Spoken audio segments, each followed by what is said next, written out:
नमस्कार, स्वागत है आप सभी का आपके अपने YouTube चैनल अध्ययन जंक्शन में। तो हम लोग सॉल्व कर रहे थे प्रीवियस ईयर क्वेश्चंस और ये हमारा लास्ट पेपर है। अभी तक हम सारे पेपर सॉल्व कर चुके हैं। अगर आपने वो नहीं देखे हैं तो चैनल में जाके प्लेलिस्ट बनी हुई है प्रीवियस ईयर के नाम से, आप उसमें जाके देख सकते हो। और सभी के डिस्क्रिप्शन बॉक्स में PDF लिंक दिया हुआ है, आप उससे पेपर भी डाउनलोड कर सकते हैं। तो आज हम लोग शिक्षण अधिगम के सिद्धांत का पेपर सॉल्व करेंगे। तो चलिए शुरू करते हैं। पहला क्वेश्चन है, शिक्षण एक उद्देश्य निर्धारित क्रिया है, यह किसने कहा है? N.L. गेज ने, रायबर्न ने, V.O. स्मिथ ने या सी कोड ने? तो ये कहा है V.O. स्मिथ ने, यानी हमारा ऑप्शन नंबर 3 करेक्ट है। अगला क्वेश्चन है, आगमन विधि का प्रयोग किया जाता है व्याकरण में, निबंध में, गद्य शिक्षण में या पद्य शिक्षण में? तो आगमन विधि का प्रयोग हम लोग पद्य शिक्षण में करते हैं, इसलिए ऑप्शन नंबर 4 हमारा करेक्ट आंसर है।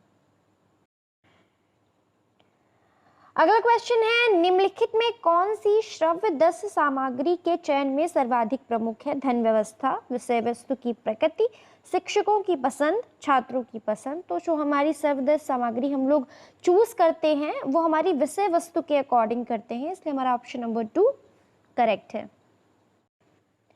अगला क्वेश्चन है, कक्षा शिक्षण में कौन लिखा हुआ है, कौन सा संप्रेषण का घटक नहीं है? शिक्षक, पाठ्य वस्तु, अभिभावक या छात्र? तो हमारे कक्षा शिक्षण में अभिभावक का कोई काम नहीं है, इसलिए हमारा जो ऑप्शन नंबर 3 है वो करेक्ट है। नेक्स्ट क्वेश्चन है, शिक्षक द्वारा कक्षा में अंताक्षरी एवं काव्य पाठ प्रतियोगिता कराना कौन सा शिक्षण सिद्धांत है? तो अंताक्षरी या काव्य पाठ जैसी जो हम एक्टिविटीज करवाते हैं उससे जो बच्चा होता है वो हमारा एक्टिव रहता है, यानी कि क्रियाशीलता का सिद्धांत है। तो हमारा ऑप्शन नंबर 3 करेक्ट है। नेक्स्ट क्वेश्चन है, उदाहरणों एवं दृष्टांतों के द्वारा कोई सामान्य नियम या सिद्धांत बनाना कौन सा शिक्षण सूत्र है? तो जब हम उदाहरण और नियम के द्वारा कोई सामान्य शिक्षण सूत्र तक बनाते हैं तो ये हमारा विशिष्ट से सामान्य की ओर है, यानी हमारा ऑप्शन नंबर 2 करेक्ट आंसर है। नेक्स्ट क्वेश्चन है, पाठशाला या विद्यालय को उद्यान की संज्ञा किसने दी है? हार्वर्ड, मॉन्टेसरी, फ्रॉबल या फ्रैंकलिन? तो हमारा पाठशाला को उद्यान यानी बागीचा कहा था फ्रॉबल ने, तो हमारा ऑप्शन नंबर 3 करेक्ट है। नेक्स्ट क्वेश्चन है, छात्रों को अपने भावों एवं विचारों को व्यवस्थित ढंग से अभिव्यक्ति करना किस प्रविधि में आता है? प्रश्नोत्तर विधि, वाद विवाद विधि, प्रयोगशाला विधि या पाठ्य पुस्तक प्रविधि? तो हमारी जो वाद विवाद प्रविधि होती है, यानी जो हमारी डिबेट होती है, उसमें जो छात्र होते हैं अपने भावों और विचारों को अच्छे से अभिव्यक्त कर सकते हैं, इसलिए हमारा ऑप्शन नंबर 2 करेक्ट है। नेक्स्ट क्वेश्चन है, प्रश्नोत्तर विधि प्रविधि के जन्मदाता हैं रूसो, प्लेटो, सुकरात या अरस्तू? तो हमारी जो प्रश्नोत्तर विधि है उसके जो जन्मदाता हैं वो है सुकरात, यानी हमारा ऑप्शन नंबर 3 करेक्ट है। नेक्स्ट क्वेश्चन है, संप्रेषण प्रक्रिया प्रभावी होती है यदि संप्रेषण मंद गति से हो? नहीं। अनेक व्यक्तियों के साथ हो? जरूरी नहीं। तीव्र गति से हो? नहीं। स्पष्टता के साथ हो? हाँ। तो यानी हमारा संप्रेषण तब प्रभावी होगा जब वो क्लियर होगा। संप्रेषण ही कम्युनिकेशन, अगर हम क्लियरली नहीं बोलेंगे तो हमारी बात सामने वाले को समझ में नहीं आएगी, तो हमारा संप्रेषण जो प्रक्रिया है वो पूरी नहीं होगी या वो प्रभावी नहीं होगी, इसलिए हमारा ऑप्शन नंबर जो 4 है स्पष्टता के साथ होता है वही करेक्ट ऑप्शन है। नेक्स्ट क्वेश्चन है, कक्षा कक्षों की कमी होने पर शिक्षा कब बनाता है? बहुकक्षा शिक्षण, बहुस्तरीय शिक्षण, उपचारात्मक शिक्षण या सहभागी शिक्षण विधि? तो जब हमारी कक्षा कक्षों की कमी होती है और शिक्षक को एक ही साथ कई सारी कक्षाओं को पढ़ाना होता है तो इसे हम बहुकक्षा शिक्षण कहते हैं, तो हमारा ऑप्शन नंबर 1 करेक्ट ऑप्शन है। अगला क्वेश्चन है, कक्षा शिक्षण में प्रशंसात्मक शब्दों का प्रयोग किया जाता है व्याख्यान कौशल, नियमन कौशल, पुनर्वलन कौशल या उद्दीपन परिवर्तन कौशल? तो जब कक्षा शिक्षण में हम प्रशंसात्मक शब्दों का प्रयोग करते हैं, बच्चे को बोलते हैं अरे वाह, नहीं शाबाश, तुमने बहुत अच्छा किया, तो उससे इसे पुनर्बलन मिलता है, तो ये हमारा पुनर्बलन का ऑप्शन है, यानी कि हमारा ऑप्शन नंबर 3 करेक्ट है। अगला क्वेश्चन देखते हैं, कक्षा शिक्षण करते समय शिक्षक द्वारा टीएलएम का प्रयोग करने से छात्रों को पाठ सहजता से बोधगम्य हो जाता है। हाँ। छात्रों का मानसिक विकास होता है। हाँ। छात्रों का बौद्धिक विकास होता है। हाँ। उपयुक्त सभी। तो क्योंकि ये तीनों ही करेक्ट है इसलिए हमारा ऑप्शन नंबर 4 करेक्ट होगा। अगला क्वेश्चन देखते हैं, फ्लैनल बोर्ड किस प्रकार का टीएलएम है? दृश्य, श्रव्य, दृश्य या इलेक्ट्रॉनिक? तो हमारा फ्लैनल बोर्ड दृश्य प्रकार का टीएलएम है इसलिए हमारा ऑप्शन नंबर 3 करेक्ट है। लास्ट क्वेश्चन है, कौन सी प्रकृति प्राप्त टीएलएम नहीं है, यानी कौन सा ऐसा टीएलएम नहीं है जो टीचिंग लर्निंग मटेरियल नहीं है जो हमें नेचर से मिलता है? कंकड़ पत्थर मिल जाएगा, मानचित्र नहीं मिलेगा, टहनियाँ मिल जाएंगी, पत्तियाँ मिल जाएंगी। तो हमारा मानचित्र ऐसा टीएलएम है जो हमें नेचर से नहीं मिलता है। और इसी के साथ हमारे ऑप्शनल क्वेश्चन खत्म होते हैं। चलिए अब बढ़ते हैं अति लघु उत्तरीय की तरफ। तो अगला क्वेश्चन है, शिक्षण को परिभाषित करिए, यानी कि शिक्षण यानी कि टीचिंग क्या है? टीचिंग वो है जिससे छात्रों को सीखने में मदद मिलती है, उनका सीखना जो होता है सरल हो जाता है। शिक्षण एक सामाजिक प्रक्रिया होती है जिसमें देश और शासन, समाज, इन सभी चीज़ों का इफेक्ट पड़ता है। रायबर्ड ने कुछ 3 पॉइंट्स दिए थे शिक्षण के, उनके हिसाब से शिक्षण में होता है शिक्षक, 3 घटक दिए थे इन्होंने। दूसरा होता है हमारा छात्र और तीसरी होती है हमारी पाठ्य वस्तु। और उन्होंने कहा था इन तीनों में संबंध स्थापित करना ही शिक्षण है। ये हमारी रायबर्न की डेफिनेशन है। उन्होंने कहा था शिक्षक, छात्र और पाठ्य वस्तु के बीच में जो संबंध स्थापित होता है इसी को हम शिक्षण कहते हैं। चलिए नेक्स्ट क्वेश्चन देखते हैं। प्रभावी संप्रेषण के 2 तरीके बताइए। प्रभावी संप्रेषण मतलब इफेक्टिव कम्युनिकेशन का हमें 2 तरीके बताने हैं। देखिए कोई चीज़ भी कम्युनिकेशन मतलब होता है अपनी बात को सामने वाले को समझाना। इसके लिए हम किसी मीडियम का यूज़ करते हैं, किसी लैंग्वेज का यूज़ करते हैं। वो इफेक्टिव कब होता है? तो सबसे पहले तो हमारी भाषा का जो प्रवाह है वो उचित होना चाहिए। हमें कहाँ पे फुल स्टॉप लेना है, कहाँ पे कॉमा लेना है, कहाँ पे अर्ध विराम लेना है, कहाँ पे पूर्ण विराम लेना है, एक प्रॉपर फ्लो में होना चाहिए। ये अगर हम लगातार बोलते चले जाएं तो आपको चीज़ें समझ में नहीं आएंगी। तो कब कहाँ गैप लेना है ये हमारा संप्रेषण का एक महत्वपूर्ण पॉइंट है जिसे हम प्रभावी बनाने के लिए यूज़ कर सकते हैं। दूसरा, क्रमबद्धता होनी चाहिए। कौन सी बात हमें पहले बोलनी है, कौन सी बात हमें बाद में बोलनी है, तो किस हिसाब से अपने चीज़ को हम प्रस्तावना से शुरू करके और क्लाइमैक्स तक ले जाते हैं, ये हमारी क्रमबद्धता होती है जिससे हम चीज़ों को बेहतर ढंग से समझ पाते हैं।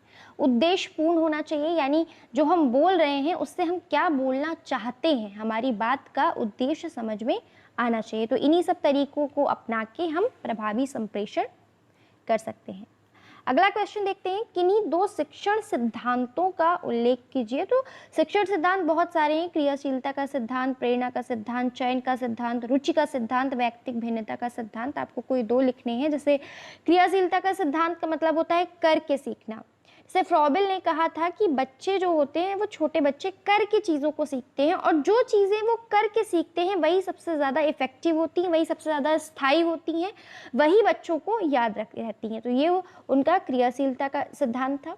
दूसरा, प्रेरणा का सिद्धांत। प्रेरणा मतलब होता है बच्चों को, जैसे हमने बच्चों को बोला, उनकी प्रशंसा की कि नहीं आपने बहुत अच्छा काम किया, तो इससे वो प्रेरित होंगे। और अगर यही हमने बच्चों की आलोचना कर दी कि नहीं तुमने अच्छा नहीं किया, तुमने गलत किया, तो इससे वो मायूस होंगे। तो बच्चों को हमेशा प्रेरित करते रहना चाहिए जिससे वो और अच्छा करें। ये हमारा प्रेरणा का सिद्धांत है। कोई 2 सिद्धांत लिखने हैं आपको? हाँ 2 ही तो लिखे। अगला क्वेश्चन, शिक्षण सूत्रों से होने वाले 2 लाभ बताइए।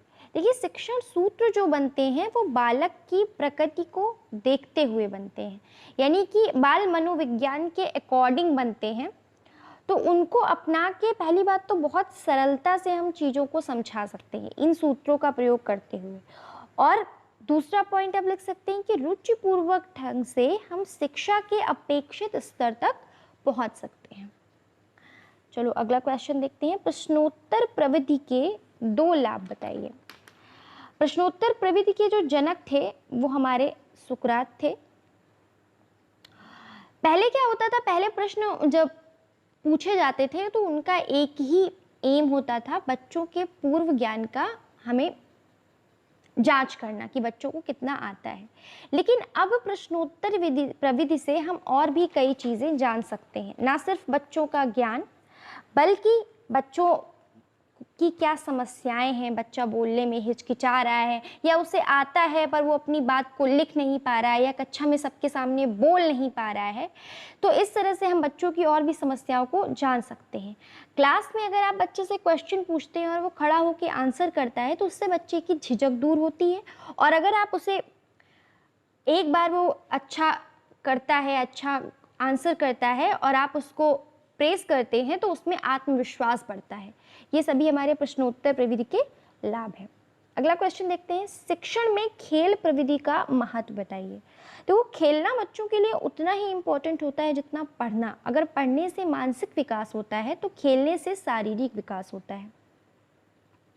तो और सिर्फ शारीरिक विकास नहीं होता, खेल में बच्चों की दोस्ती होती है, ठीक है, वो मित्रता सीखते हैं। खेल के ही बीच में एक दूसरे का सपोर्ट करके वह सहयोग की भावना सीखते हैं, ईमानदारी सीखते हैं कि नहीं जीतने के लिए बेईमानी नहीं करनी है, प्रतिस्पर्धा सीखते हैं यानी कंपटीशन की फीलिंग आती है बच्चों में। तो ये सारे सामाजिक गुणों का भी विकास होता है। तो खेल प्रवृत्ति से ना सिर्फ इन चीज़ों को और बहुत ही नेचुरल तरीके से बच्चों में ये सब चीज़ें आती हैं। उन्हें ऐसा नहीं लगता कि नहीं हमको ईमानदारी सिखाई जा रही है या हमको सामाजिक गुण सिखाए जा रहे हैं, वो नेचुरली प्रोसेस में ही सीख जाते हैं। अगला क्वेश्चन देखते हैं। बाल केंद्रित शिक्षण व शिक्षक केंद्रित शिक्षण में अंतर बताइए। देखो, पहले जो हमारा शिक्षण होता था वो मोस्टली शिक्षक केंद्रित होता था, यानी जब गुरुकुल में भी हम देखते थे तो टीचर पेड़ के नीचे बैठ गया, बच्चे बैठे हैं, उन्होंने लेक्चर दे दिया। जैसे शिक्षक केंद्रित शिक्षण का एक एग्जाम्पल है लेक्चर मेथड। ही हमारा शिक्षक केंद्रित ही होता है। शिक्षक आया, उसने लेक्चर दिया, उसको मतलब नहीं आपको समझ में आया नहीं आया, वो अपना लेक्चर खत्म करके चला गया। लेकिन अब जो हमारा शिक्षण होता है वो बाल केंद्रित शिक्षण होता है। इसमें हम टीचर्स को पहले बाल मनोविज्ञान से पूरी तरह परिचित कराते हैं। किस एज में बच्चा क्या सीखेगा, उसके अंदर क्या चेंजेस आएंगे, उसके इमोशनली क्या चेंजेस आएंगे उसके अंदर, वो सब देखते हुए हम बच्चे को पढ़ाते हैं। और हमारा उद्देश्य हर बच्चे को पढ़ाना है, चाहे वो मंद बुद्धि हो, चाहे वो विशिष्ट बालक हो, चाहे उसका मानसिक स्तर जो भी हो। हमें अलग अलग शिक्षण पद्धतियों का प्रयोग करते हुए हर बच्चे को पढ़ाना है। यही हमारा बाल केंद्रित शिक्षण है कि हम हर बच्चे के सिर्फ ना कि मानसिक बल्कि सामाजिक शारीरिक सर्वांगीण विकास करते हुए हम हर बालक को पढ़ाएं। तो उसमें बच्चा सेंटर में होता है क्योंकि हम बच्चे के अकॉर्डिंग पढ़ाते हैं। नेक्स्ट क्वेश्चन देखते हैं। बहुस्तरीय शिक्षण का अर्थ लिखिए। देखिए, 2 टाइप के शिक्षण, एक बहु कक्षा होता है और एक बहुस्तरीय होता है। तो कंफ्यूज मत होइएगा। जैसे अभी हमारे में एक ऑप्शनल आया था, आई थिंक ये देखिए बहुकक्षा शिक्षण। तो बहुकक्षा शिक्षण में हम लोग क्या करते हैं, उसमें शिक्षक, जैसे मान लीजिए स्कूल में शिक्षक कम हैं और बच्चे बहुत ज़्यादा हैं, तो कभी कभी शिक्षक को एक ही साथ कई कक्षाएं देखनी पड़ती हैं। तो बहुकक्षा शिक्षण क्या होता है, एक सेकेंड, कि ये शिक्षक बैठा है, यहाँ पे क्लास 1 चल रही है, यहाँ पे क्लास 2 चल रही है, यहाँ पे क्लास 3 चल रही है फॉर एग्जाम्पल, और एक ही शिक्षक सारी कक्षाओं को बारी बारी से देख रहा है। तो ये हमारा बहुकक्षा शिक्षण है। ये हमारा बहु कक्षा शिक्षण है, ठीक है। अब हम देखते हैं बहुस्तरीय शिक्षण यानी कि मल्टी लेवल टीचिंग क्या होती है। इसमें क्या होता है, हम बच्चों का मूल्यांकन करते हैं। अब मान लीजिए ये टीचर है, उसने बच्चों को डिवाइड कर दिया कि ये बच्चे बहुत अच्छे हैं जो A ग्रेड लाए हैं, ये बच्चे उनसे थोड़ा कम अच्छे हैं जो B ग्रेड लाए, और ये बच्चे बहुत ही मंद बुद्धि बालक हैं जो हमारा डी ग्रेड लेके आए हैं। तो अब हम बच्चों को उनके अकॉर्डिंग पढ़ा रहे हैं। ए ग्रुप वाले बच्चों को हम एक साथ पढ़ा रहे हैं, बी वालों को एक साथ पढ़ा रहे हैं, डी वालों को एक साथ उनके लेवल के अकॉर्डिंग पढ़ा रहे हैं। तो हर बच्चों के लेवल के अकॉर्डिंग जब हम पढ़ाते हैं तो ये हमारा बहुस्तरीय यानी मल्टी लेवल टीचिंग होता है। अगला देते हैं, निदानात्मक एवं उपचारात्मक शिक्षण में अंतर बताइए। देखिए, उपचार मतलब जैसे नहीं, डॉक्टर है वो एक रोगी का उपचार कर रहा है, यानी कि रोगी की समस्या को दूर कर रहा है। तो उसके लिए वो क्या करेगा, पहले उस रोग को यानी उस बीमारी को डायग्नोस करेगा कि एक्चुअली दिक्कत क्या है। तो जब हम क्लास में बच्चों की दिक्कत का पता लगाते हैं, उनकी समस्याओं का पता लगाते हैं, तो ये हमारा निदानात्मक शिक्षण होता है। निदानात्मक शिक्षण में हम सिर्फ बच्चों की समस्याओं को पता करते हैं, उनका उपचार अभी हम यहाँ उनकी समस्याओं का हल नहीं कर रहे हैं, हम सिर्फ उनकी समस्याओं का पता कर रहे हैं कि हाँ 20 बच्चों की क्लास है या 30 बच्चों की क्लास है, उसमें किस किस बच्चे को किस किस पॉइंट में समस्याएं आ रही हैं। ये हमारा निदानात्मक शिक्षण है। इसके बाद जब हमने एक बार निदानात्मक शिक्षण कर लिया, हमें पता चल गया कि हाँ इस बच्चे को इस टॉपिक में प्रॉब्लम आ रही है, तो फिर हम उपचारात्मक शिक्षण में उन समस्याओं को दूर करेंगे। अब हम उन समस्याओं को समूह में भी दूर कर सकते हैं, पर्सनली भी मतलब व्यक्तिगत शिक्षण से भी दूर कर सकते हैं। वो जैसे भी दूर करें वो शिक्षक के ऊपर है। तो ये हमारा उपचारात्मक शिक्षण और निदानात्मक शिक्षण में डिफरेंस होता है कि निदानात्मक में हम सिर्फ प्रॉब्लम को डायग्नोस कर रहे हैं कि ये दिक्कत है, और उपचारात्मक यानी रेमेडियल टीचिंग में हम उसे सॉल्व कर रहे हैं। तो आज हम इतने ही क्वेश्चन करेंगे। 40 क्वेश्चंस है। बाकी के क्वेश्चंस हम अगली वीडियो में करेंगे, और नेक्स्ट वीडियो जो होगी यानी कि इसका पार्ट 2 वो इसी वीडियो के नीचे मैं लिंक कर दूंगी। तो आज के लिए इतना ही। अगर आपको ये वीडियो पसंद आया हो तो लाइक करिए, हमारे चैनल को सब्सक्राइब करिए, और बस आज के लिए इतना ही। Thank you.